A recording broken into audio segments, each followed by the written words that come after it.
guys, it's Abby and today I am doing the back to school tag.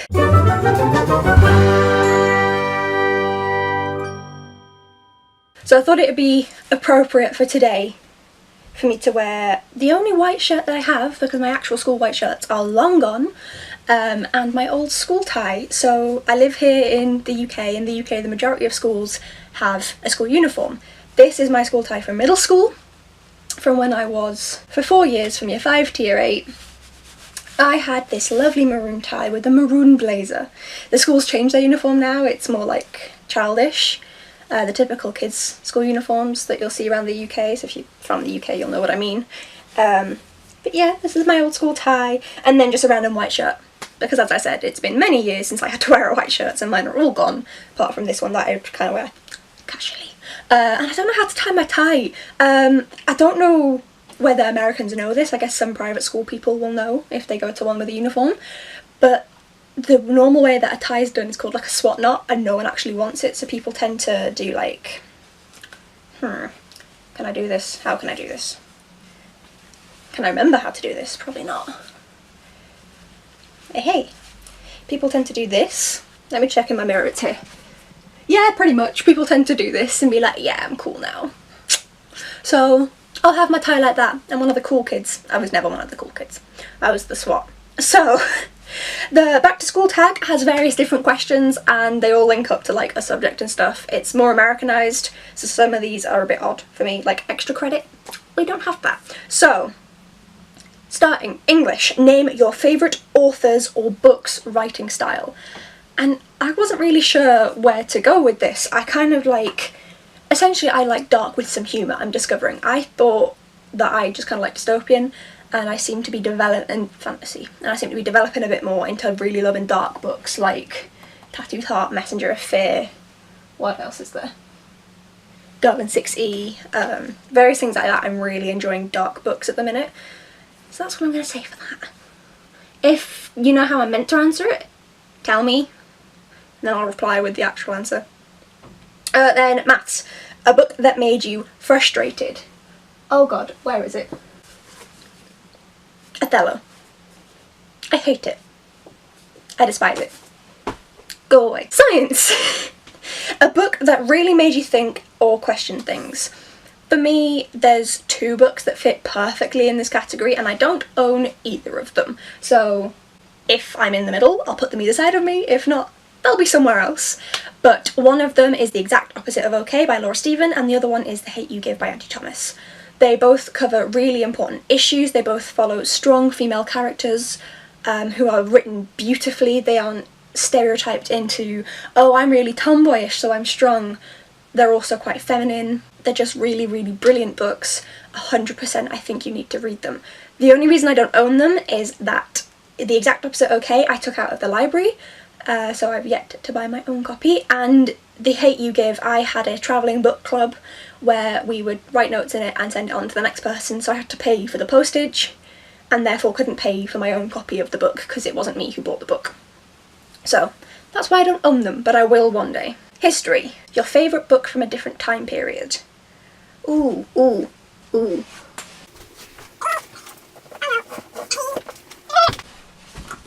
This is going well. So, Tattooist of Auschwitz by Heather Morris. This made me sob.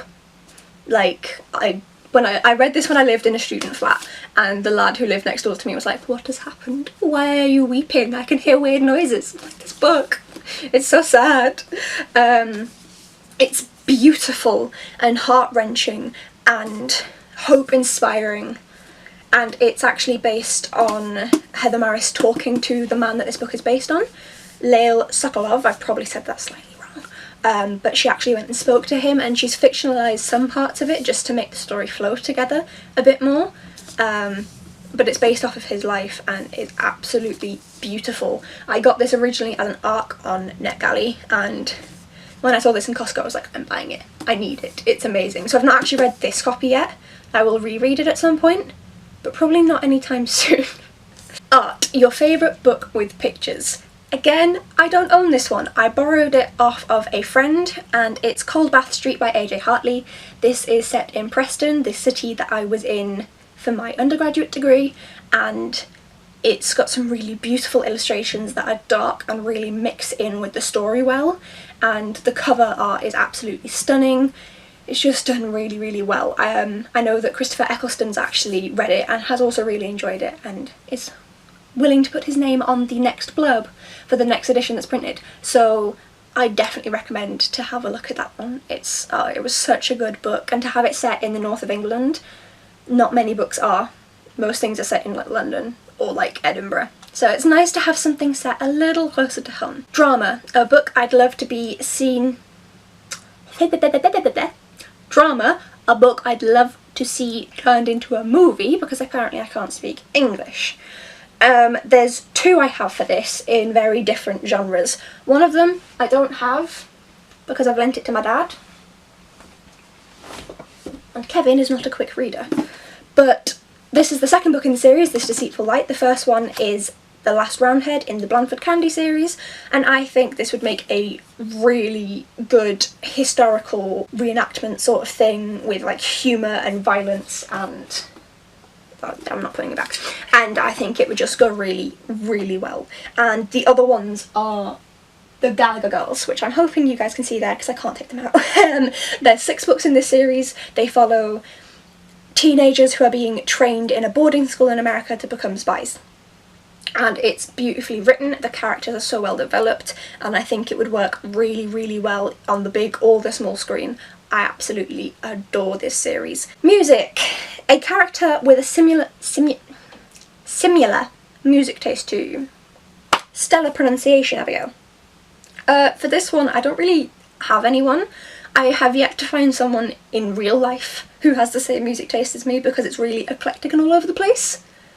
Eclectic might be the wrong word, it's all over the place. I grew up, we would travel a lot in the car. We'd be in the car quite often, so we'd play a lot of music in there. So my mum would be putting on Robbie Williams' greatest hits, Belinda Carlisle, Shania Twain, Ronan Keaton, and they would go on loop.